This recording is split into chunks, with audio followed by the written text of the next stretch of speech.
Welcome back to Behind the Picket Fence, the channel where we examine the dark secrets that fester behind the perfectly painted facades of suburbia.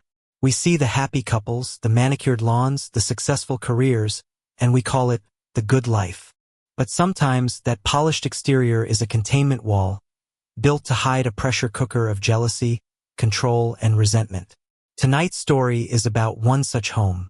It's the story of a love that curdled into possession, and of a man who decided that, till death do us part, wasn't a vow, but a threat.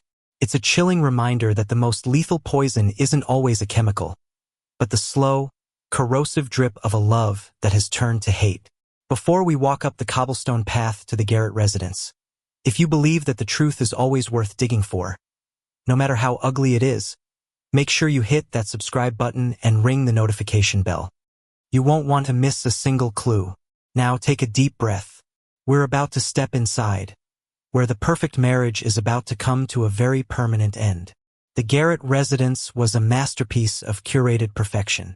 Located on the most desirable cul-de-sac in the affluent suburb of Northwood Hills, the two-story colonial was a testament to the success of its owner, Richard "Rick" Garrett. The lawn was a carpet of impossible green, the hedges were sculpted with geometric precision, and the glossy black paint on the front door shone with a deep, liquid luster. To the outside world, the house and the life within it was flawless. Inside, the aesthetic of cold, minimalist control continued. The walls were a gallery of muted grays and whites. The furniture was modern, expensive, and arranged at perfect right angles. There were no personal trinkets, no chaotic piles of mail, no signs of the messy, unpredictable business of living. It was less a home and more a showroom, a carefully constructed stage upon which Rick Garrett performed the role of a successful, happy man. His wife, Clara, was the most beautiful object in his collection. She was an artist by temperament, with a cascade of dark, wavy hair that seemed to defy his love of order, and deep, expressive eyes that, in recent years, had acquired a permanent, melancholic shadow.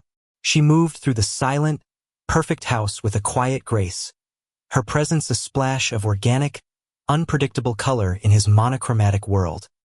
He loved her with a fierce, possessive intensity that he mistook for devotion. He saw her not as a partner, but as the final, crowning achievement of his life's design. On this bright, sun-drenched Tuesday morning, the performance began as it always did. Rick, already dressed in a crisp, tailored suit, entered the gleaming white kitchen where Clara was preparing their morning smoothies.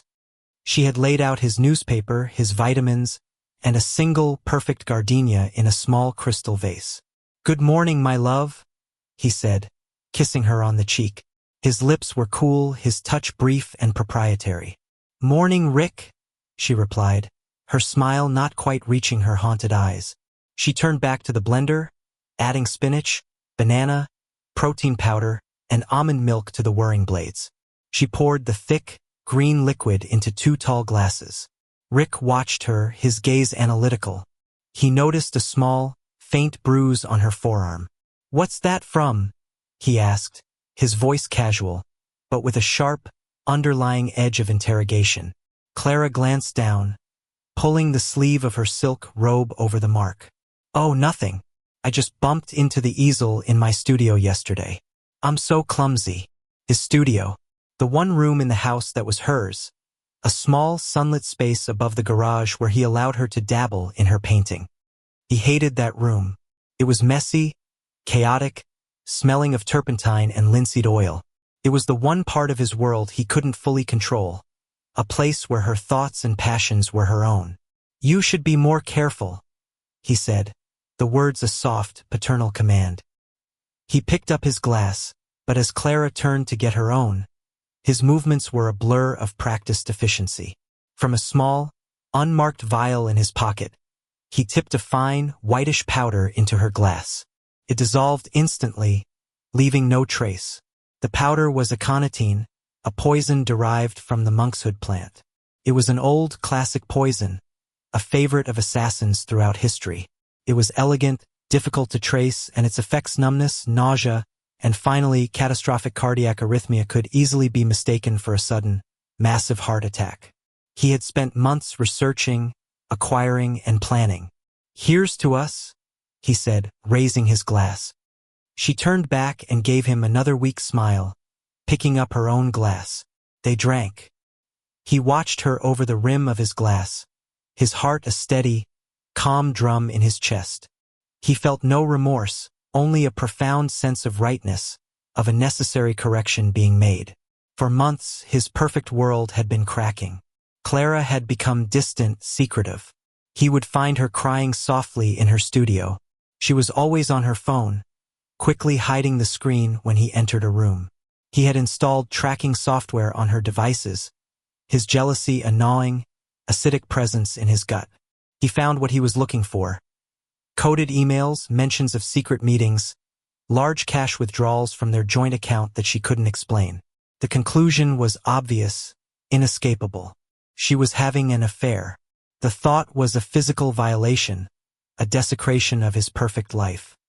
The woman who bore his name, who was the centerpiece of his collection, was giving herself to someone else. It was an imperfection he could not tolerate. Divorce was not an option. It was messy, public, an admission of failure.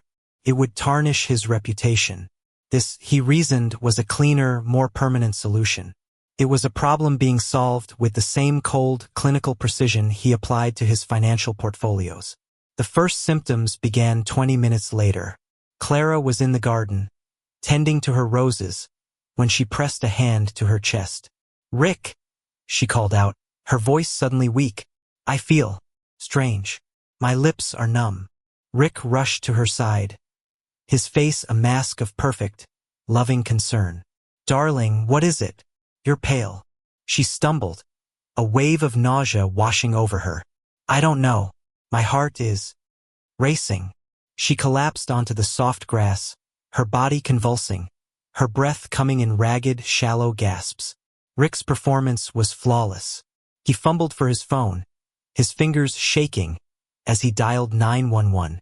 His voice was a pitch-perfect symphony of panic and anguish as he spoke to the dispatcher. He knelt beside her, stroking her hair, whispering her name, until the paramedics arrived. He had timed it perfectly. By the time they loaded her into the ambulance, her heart had stopped. They worked on her all the way to the hospital, but it was a formality. Clara Garrett, age 38, was pronounced dead on arrival.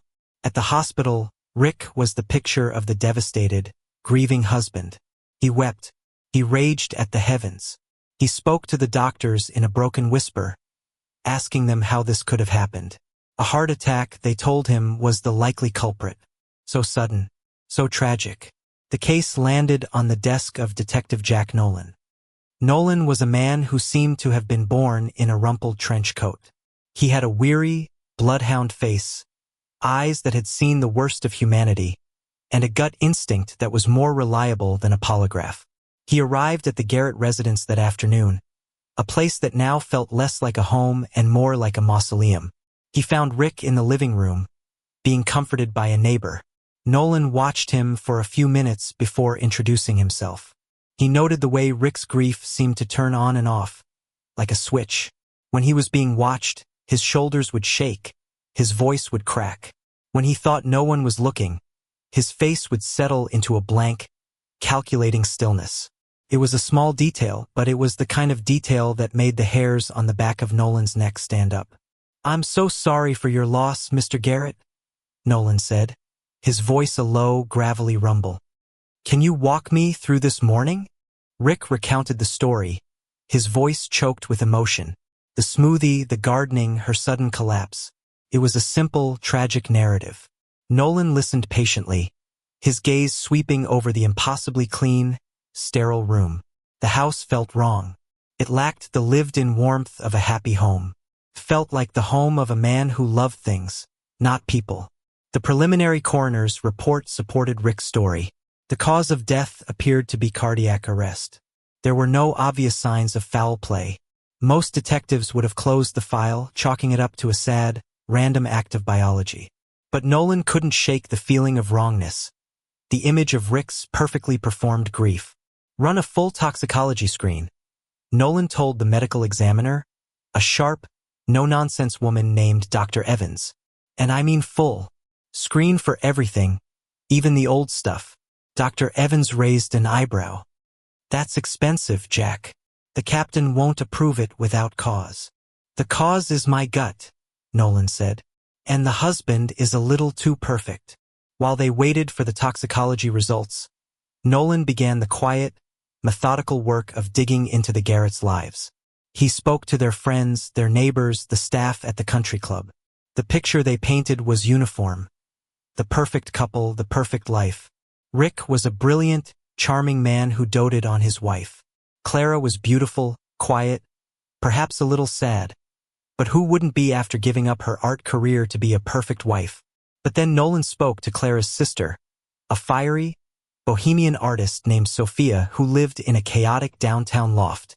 Sophia had despised Rick from the day she met him. He wasn't a husband, she spat, her hands waving a paintbrush for emphasis. He was a curator, and Clara was his prize exhibit.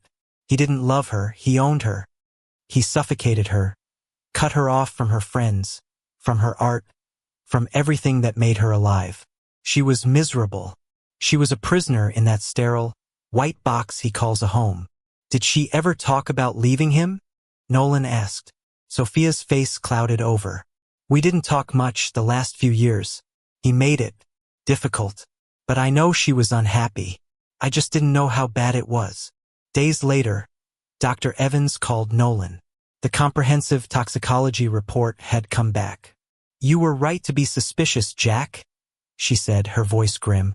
We found it. Trace amounts of aconitine in her system. It's a plant-based alkaloid. Monkshood. It's nasty stuff. It would have sent her heart into fibrillation and stopped it cold. It's almost impossible to detect unless you're specifically looking for it. Nolan felt a cold, grim satisfaction. He had him. This was no longer a tragic death. It was a homicide. He now had the how, but he still needed the why. Rick Garrett had no criminal record, a stellar public reputation, and, according to everyone they knew, a perfect marriage. Nolan needed to find the crack in the facade. He needed to find the imperfection that a man like Rick Garrett would kill to erase.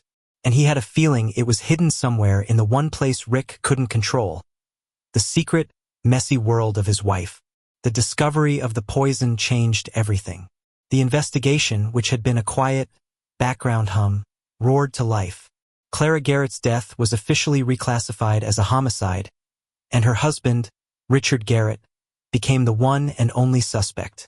Nolan brought him in for a formal interview.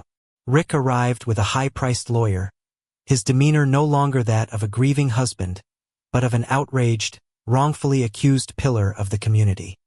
He was cool, collected, and indignant. Aconitine, he said, his voice a perfect blend of disbelief and scorn. Detective, I am a financial analyst, not a medieval assassin. I wouldn't know monkshood from a dandelion. This is preposterous. He answered every question with a plausible, well-rehearsed answer. He denied any marital problems.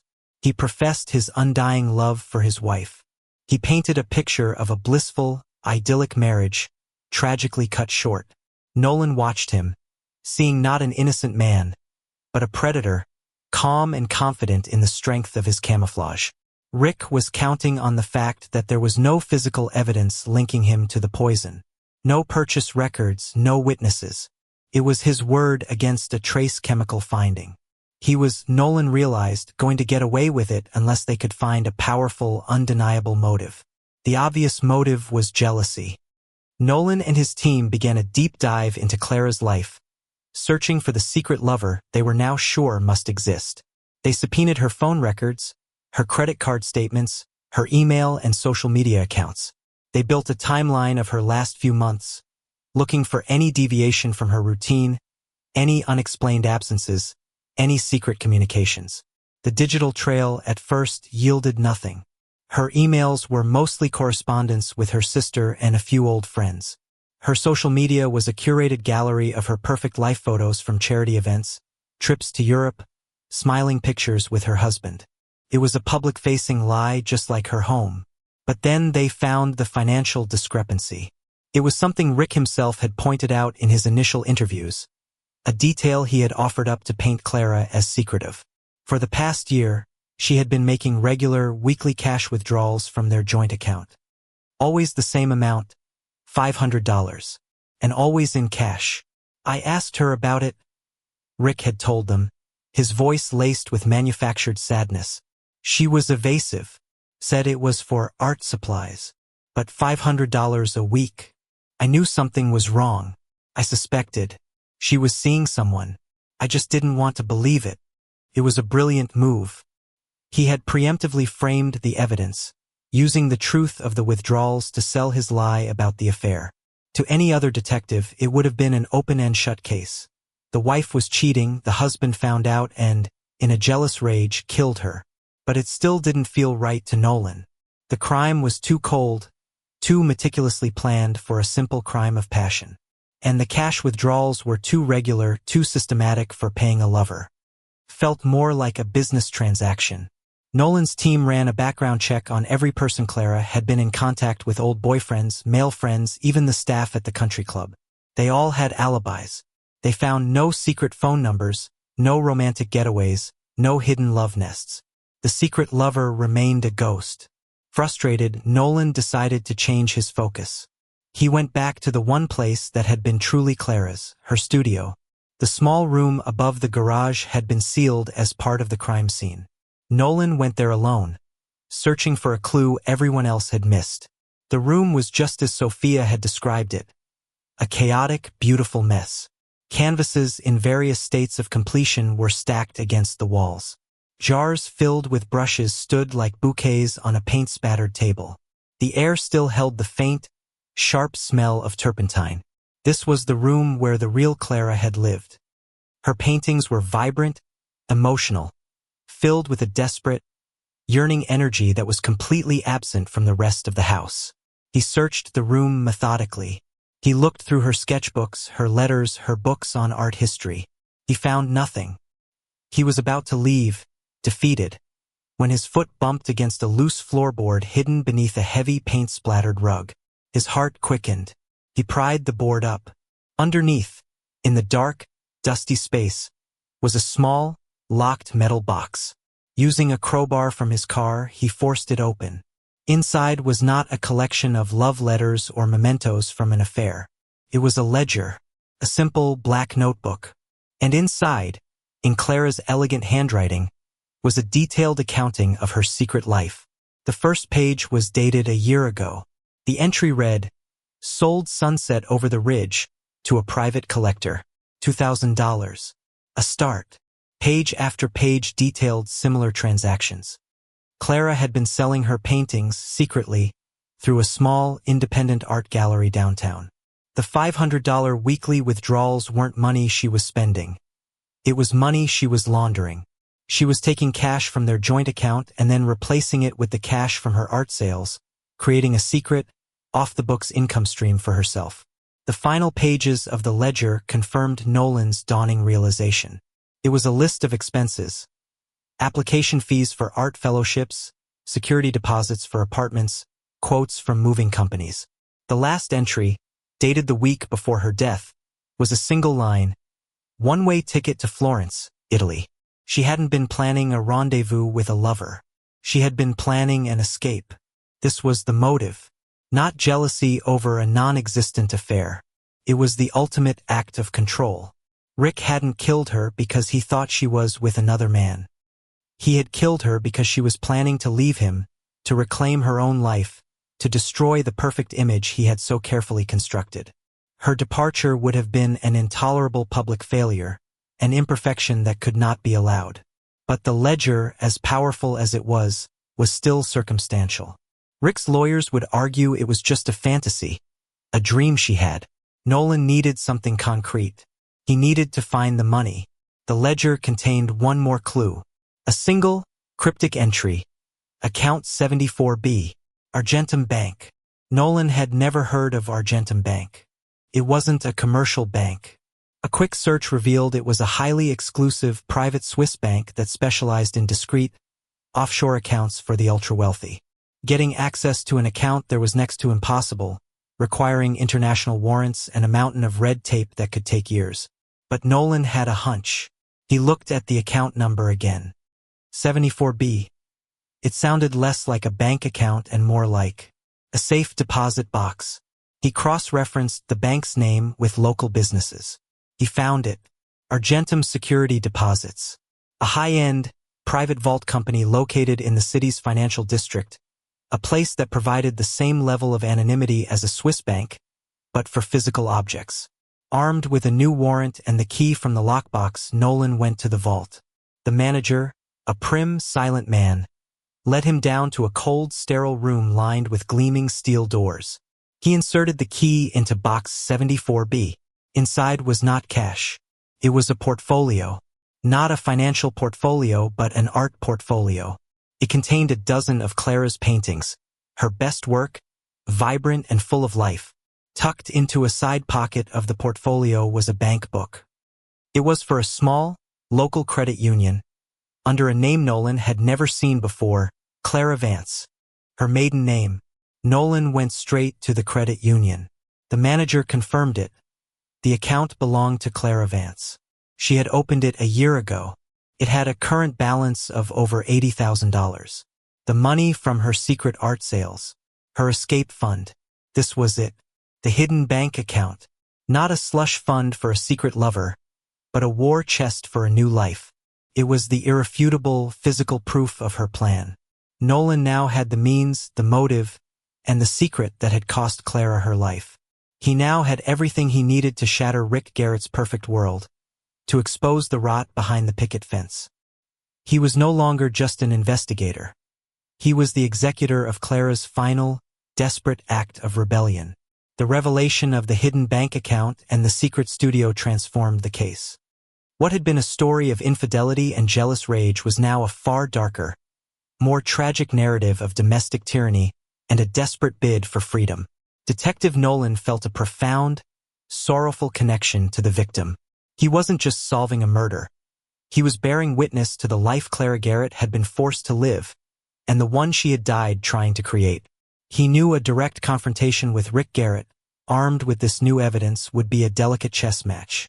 Rick was not a man who would break down and confess under pressure. He was a narcissist, a master of control and manipulation. His defenses were formidable. Nolan couldn't just present the facts.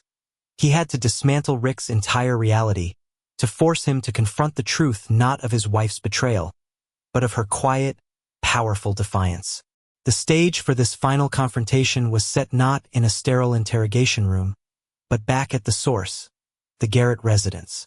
Nolan arranged it under the pretext of a final walkthrough of the crime scene. He arrived with a small, discreet team, including a forensics photographer. Rick met them at the door, his expression a well-rehearsed mask of weary cooperation. His lawyer was, as always, by his side. "Detective," Rick said with a sigh, "I truly hope this is the last time you'll need to disturb my home. I am trying to grieve." "We just have a few loose ends to tie up, Mr. Garrett," Nolan said, his voice neutral. He directed his team to various parts of the house, but his own path was deliberate. He led Rick and his lawyer from the gleaming, impersonal kitchen, through the cold, silent living room, and finally, up the stairs to the one place in the house that held any life, Clara's studio. The room had been unsealed, and it was just as Nolan had first found Ida, chaotic sanctuary of color and passion. Nolan had brought something with him. He had taken the paintings from the safe deposit box, the vibrant, powerful canvases that represented Clara's secret soul. Before Rick's arrival, he had his team arrange them around the studio, placing them on easels, leaning them against the walls. He had transformed the room from a dusty crime scene back into a gallery of Clara's work. Rick stopped dead in the doorway, his composure finally cracking. He stared at the paintings, his face paling. These were not the gentle, amateurish landscapes he had occasionally glanced at. These were raw, emotional, powerful works of art. They depicted caged birds, fractured portraits, windows opening onto vast, open skies. They were a visual diary of her imprisonment and her yearning for escape. "Where did you get these?" Rick demanded, his voice a low, dangerous whisper. From Clara's safe deposit box, Nolan replied calmly. The one she rented under her maiden name. The same place she kept the bank book for her private account. The one with $80,000 in it. Her escape fund. He watched Rick's face, saw the flicker of panic in his eyes, quickly suppressed. The lawyer stepped forward. My client was unaware of any such account. This proves nothing, except that Mrs. Garrett was a deeply secretive woman. Oh, she was secretive.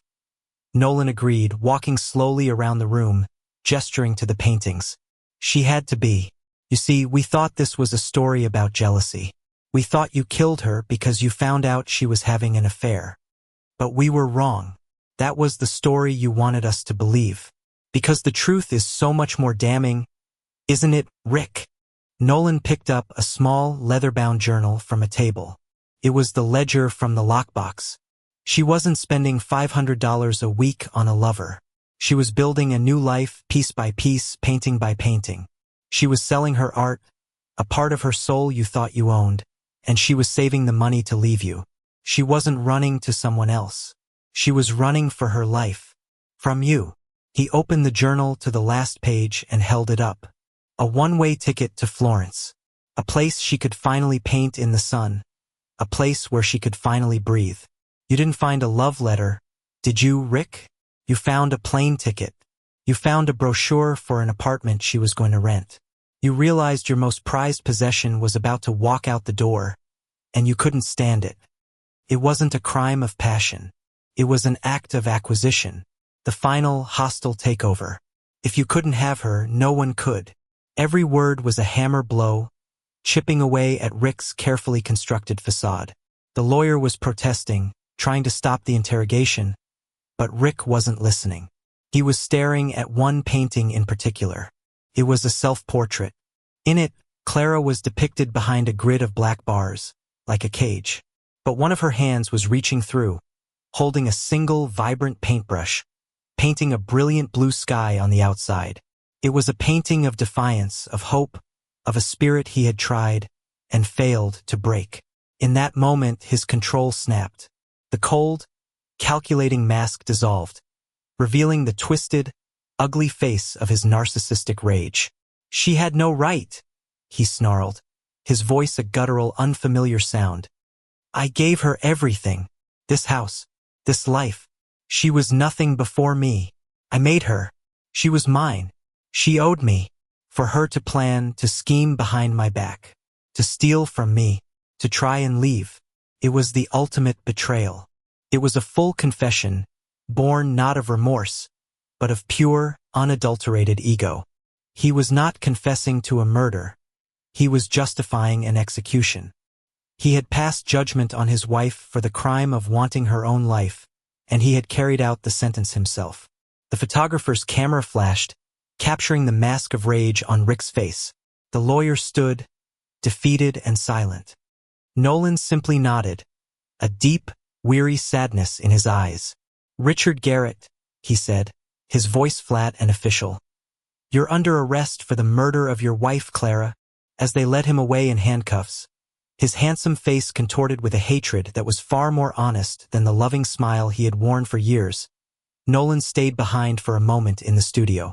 He stood surrounded by the silent, powerful testimony of Clara's paintings. She had not lived to see her freedom, but in this room, she had found it.